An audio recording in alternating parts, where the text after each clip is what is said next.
All right, so Lori had asked if I wanted to say a couple words for Scott, and I'm like, Is that better? yeah. And I'm not really sure what you say at a retirement for a coworker. I mean, I heard a couple years ago, Amy did a good job, and I thought maybe I could ask Amy, but I was talking to Nancy, and she's like, well, just, go on Chat GPT. Perfect. So I printed up one from AI, whatever, and in the first paragraph, I'm like, this is pretty good. Then I got to the second paragraph, and it says, they say name, and I say Scott. So over the years, he's been the person we could count on. I'm like, And whether it's navigating a tough project, offering thoughtful guidance, or bringing a sense of calm and humor to the busiest day, and then it said his professionalism set the bar high, but it's his kindness, patience, generosity that we'll remember the most. So I'm like, all right, enough of that one. So we can throw that one away. So now you're gonna get my speech here. Okay. And I've got gifts too. And you got 5 gifts, but don't get excited about these. So, all right. So just a little history about Scott and I. So I know a lot of you guys don't know me, and I don't know if you even know Scott. Looking at all these new people here, but Scott and I grew up in the same hometown, back in Norwalk. That's where all the great people were raised. And so back in 1985 is when I graduated from UT. And in one of my summer co-ops, I was working back in Norwalk at a small engineering firm, and my boss was actually Scott's father. And so then in school at UT, they had a job listing for Dancers Gronkulong, which is what DGL is, and I applied there, and I actually had Scott's dad as a reference. And they're like, well, we have a Morehouse that works here, and they still offered me the job. So, They weren't smart then. no, they were slow.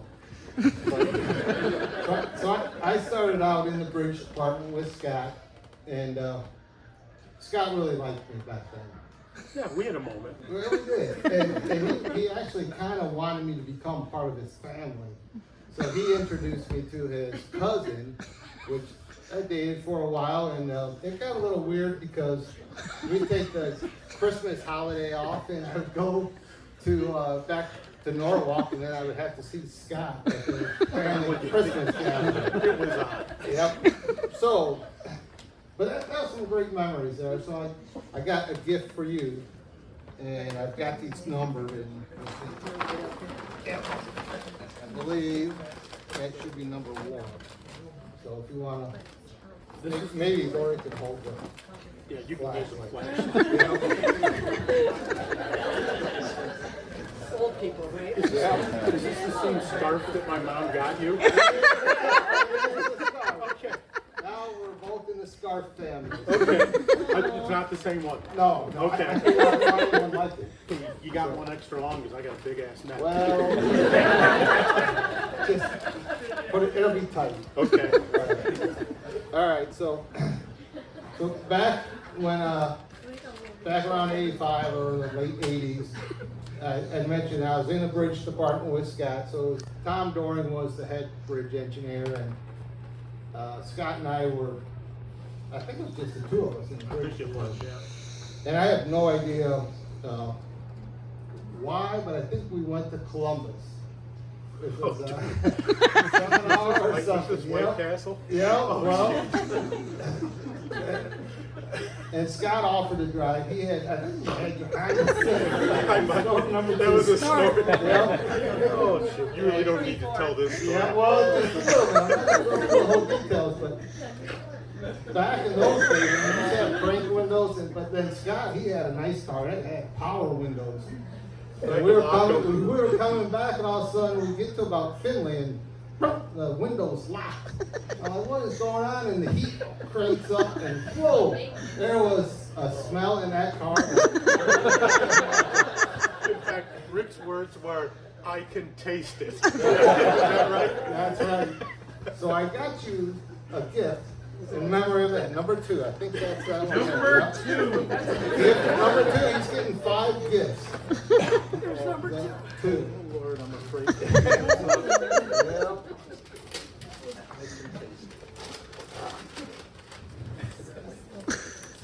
Yeah.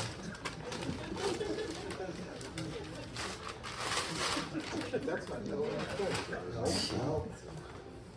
I don't think it's fragile. You don't think it's right. Yeah, I did. I don't know.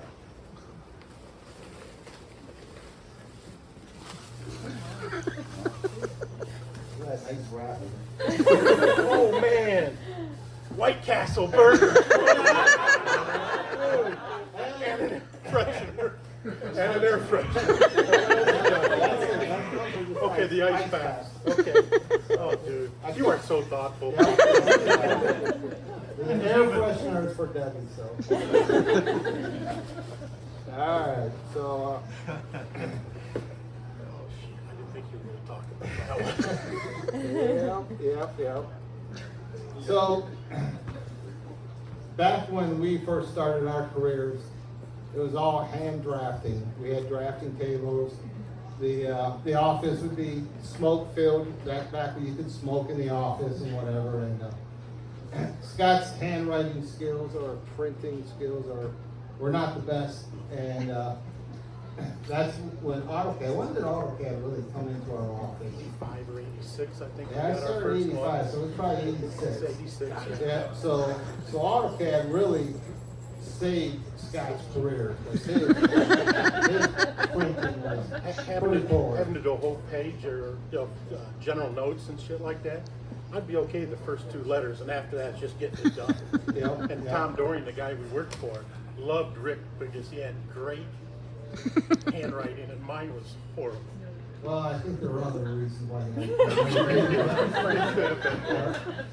But, and I don't remember when we got AutoCAD, Scott kind of took the lead on taking over the computers in AutoCAD and the IT. And I don't know if you volunteered to become the IT guy for DGL or. Just fell into it. Yeah, so he's been doing it his whole career. And I hear that Nick is going to be taking over IT, but I found one of the original IT manuals from Scott, and I thought maybe you'd want to give it to Nick, but if you want to kind of brief him on what's in there. This says turn it off and turn it on. Unplug. Yeah. Step 1, reboot. Blank, whatever name, is a dick. Yeah. I was assuming I wasn't special, that my passwords were always Rick is a dick. Mine is Josh is an asshole.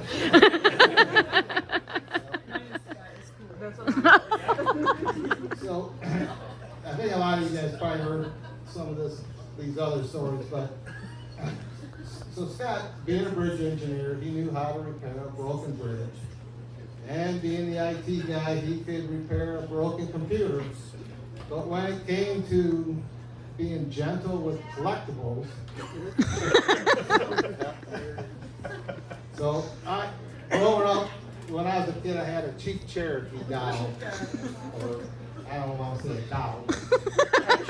Action figure. Yeah. And Josh O'Neill was going to help me sell it on eBay, and I actually had an offer on it. It was a pretty good price. And the guy had asked, are the arms or legs broken? I said, no, it's not broken. And so we brought it in, we were getting ready to package it. Scott said, what is that? He grabs it. I used to have one. He broke the arm off. So then I had to email the guy and say, hey, yeah, it's got a broken arm now. He still bought it, but for less money. And Scott felt bad, so he would every day he'd walk by, or every Once a week. he'd walk by and throw a quarter on my desk. And he did that, I think, so, well, actually, at my retirement, 2 years ago, he gave me a roll of quarters. Full of quarters, Yeah. put down. Yeah, so he overpaid. It's the kind of guy I am, though. It's the kind of Very guy I am. nice, very nice. And just to show that he doesn't really understand the value of coins, he also had a jar in his office. And Josh O'Neill came up and said, hey, I'll give you $20 for that jar of coins. And he said, yeah, great. And Josh took it to the bank or wherever, and they cashed out for $70. So Scott here is gift number 4. I was waiting to. Yeah. Yep.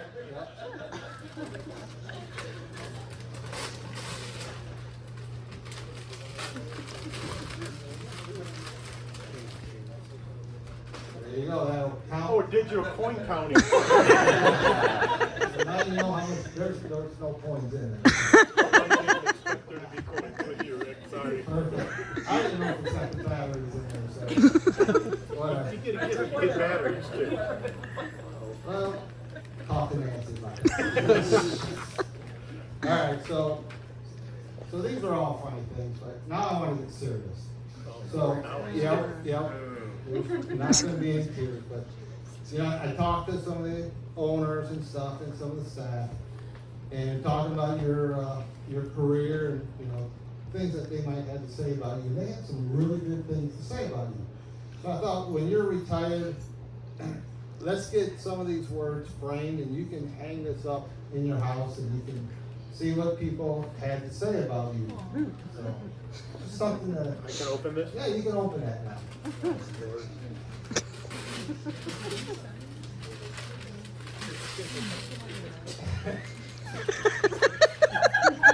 Oh, so done. You are.